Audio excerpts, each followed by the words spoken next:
Bigay po natin ito sa iyo vibration mode. Para po maintain po natin yung serenity na natin po worship. Magandang gabi po sa bawat isa.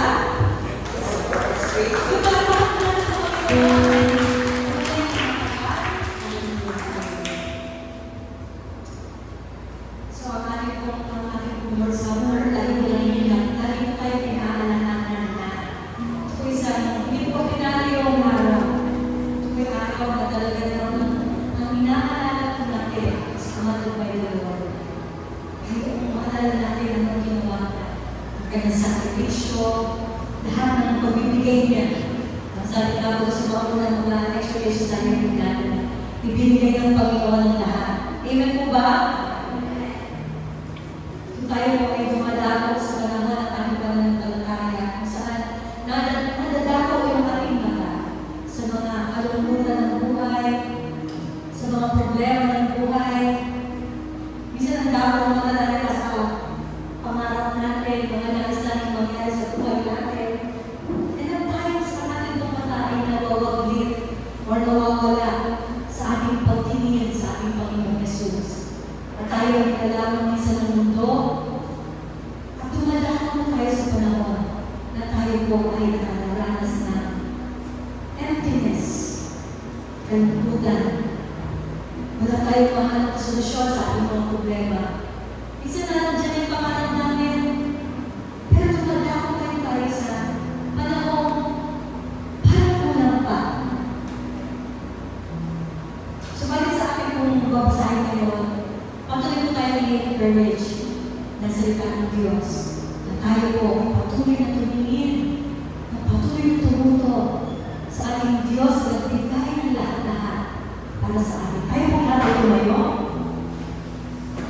Next po, basahin ang Hebreo 12:2, ang salita ng Diyos version. Ang sabi ko dito, ito namin ang ating paningin kay Jesus, ang nagpasimula at nagpapasakdal ng ating pananampalataya. Tiniis niya ang kamatayan sa krus at hindi niya inahiya ang mahiyang tulad nito. Dahil sa kagalang nag-iintay sa kanya, ngayon, nakaupo na siya sa kanan ng trono ng Diyos. Ang sabi ko ng salita ng Diyos, ang ating Panginoon ay nagtiis ng kamatayan para mag-alay sa atin, may ibigay ko sa atin ang buhay na ganap na siya. Mga kapatid, saan ko nakatuon ang ating mga paningin? Kung ang ating paningin ay nakatuon sa mga bagay dito sa mundo, isang araw maglalaho ito at matatagpuan natin ang ating mga sarili na kulang. We are empty. We are sad.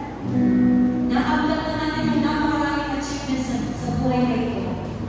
But if God, if Jesus, is not the center of our lives, then one day we will end up looking for Him, seeking His presence. That's why we are being encouraged by the Word of God in Hebrews 12:2. Let us fix our eyes on Jesus, the author and perfecter of our faith. Hallelujah. And let us worship Him with all our hearts as we sing this song. Turn your eyes upon Jesus. Look full in His wonderful face. And the things of earth will grow strangely dim in the light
Sing once again, remember that the Son of God gave his life for us on the cross. He gave his all.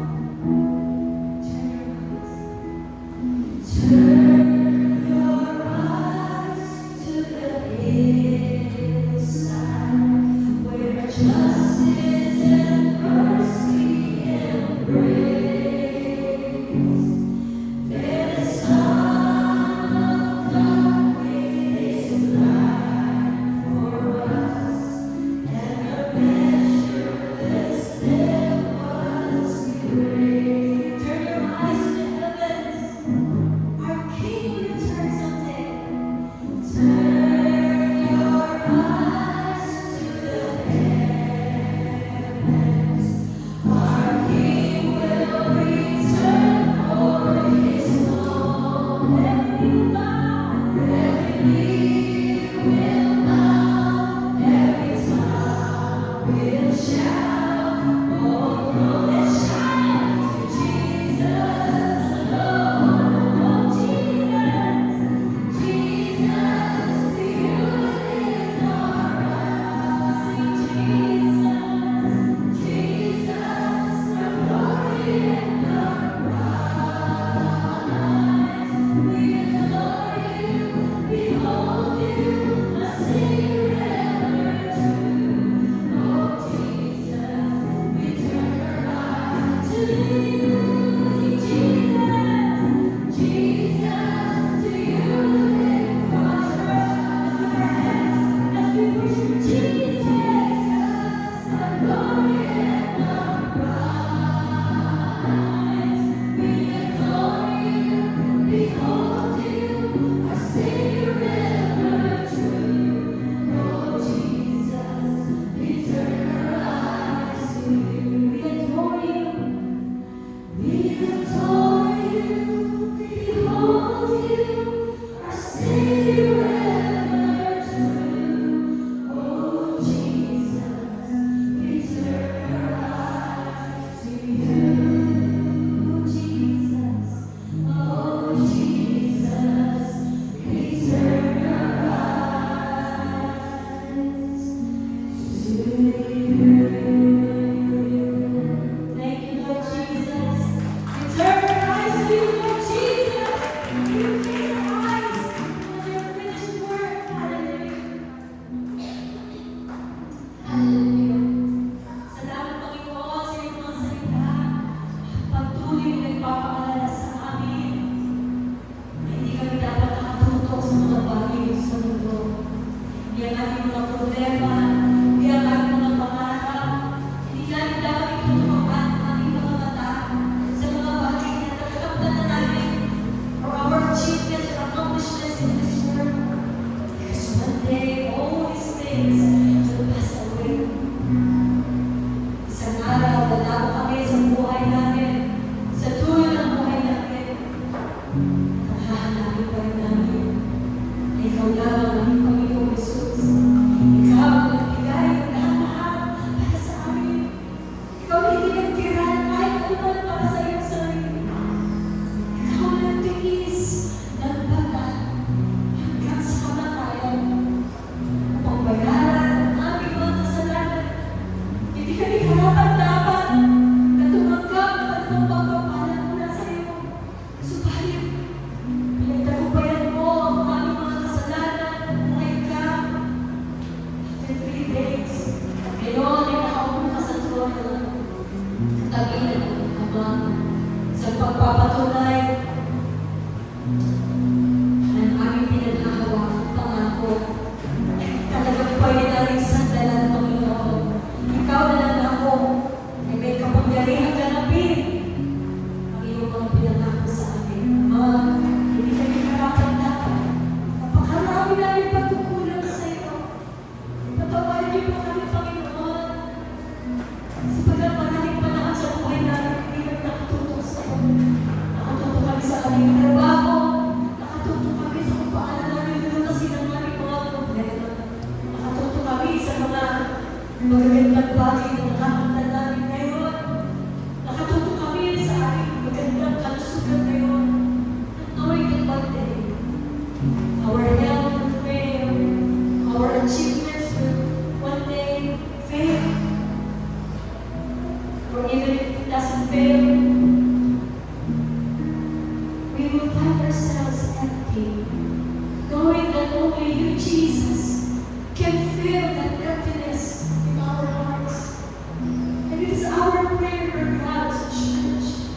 Nakikita namin po yung patuloy na sa aming pagpupo at pakikinig ng iyong salita.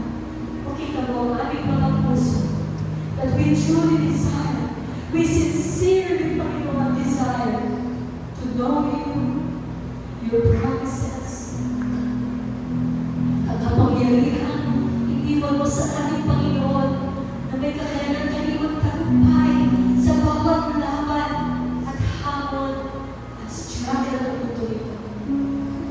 We may be living in the world full of trouble, para walang kapayapaan. But then, sa piling mo, Panginoon, lagi may kapayapaan.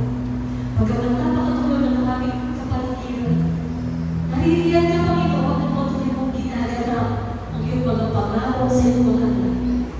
Na sa kabila at sa gitna ng kabubuhan ay nakahanda ang iyong kapayapaan, ang iyong kagalahan, Panginoon, na bumubuto sa bawat isa sa amin na nangyayaran ng iyong pagkaligan, ng iyong tulong. Wala kami paghihinga ng tulong, wala kami ibang susulyapan, kundi ikaw lamang, aming Panginoon Jesus. We will turn our eyes on you, only on you, Lord Jesus. Maraming salamat, Panginoon, sa mga pangako mong ginagawa mo sa aming buhay. Salamat din sa lahat, sa kalakasan spiritual. Lord, our health may fail. Ang aming katawan lupa, sa mga ay bumibigat. Subalit ang kalakasan spiritual na yung binubuo sa aming Diyos, ay nagugubang pa at patuloy ito. Tinatayo ang aming mga nalulungkot, nagugulubihan at kaisipan. Patuloy kami i-encourage. Maraming pasalamat, Panginoon. Kasi iglesia ito, nakikita namin ang kaganapan ng iyong mga pangako sa amin. Salamat po sa lahat ng maraming Panginoon. Nawa po sa aming pagpupunay ng Diyos sa patuloy na pagkalaala ng iyong sakripisyo. Mga lagi aming panalangin. Lubos po namin maunawaan. Lubos namin sa aming mga puso, sa ikakultura ng aming puso. Ay lubos namin makilala ang iyong kapangyarihan sa aming buhay. Lubos namin makita ang iyong kapangyarihan. Lubos namin makita ang katotohanan patungkol sa iyong pagkagawa para sa amin. Upang makita ang aming Panginoon ng aming mga labi, ang aming mga puso, ng aming mga labi ay binubukalahan ng pagpupuri at pagpapasalamat. Hindi namin makontain sa pagkakaunawaan namin na hindi ka nagkukulang. Makikita lang namin na parang may kakulangan dahil hindi namin lubos na unawaan. Kaya salamat, Panginoon.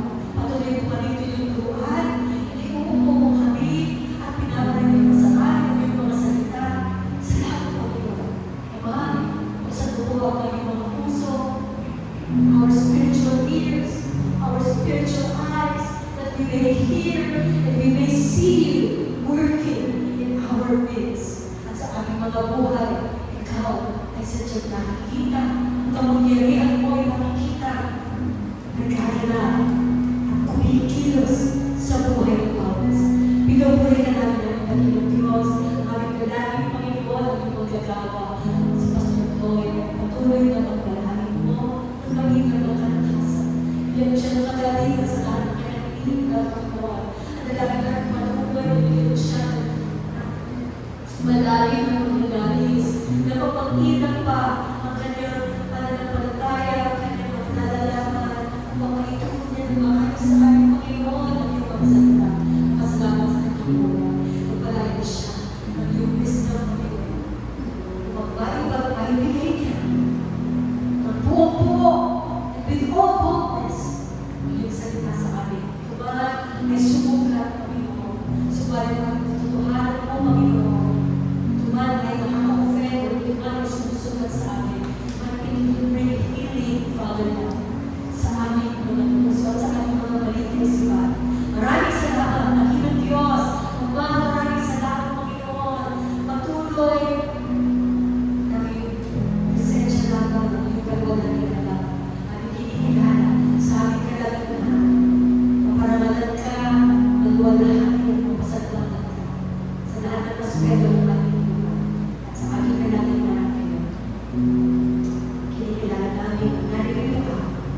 namin kailangan. Salamat, Panginoon, sa patuloy mong pagsama. We praise you and we glorify your name. All these things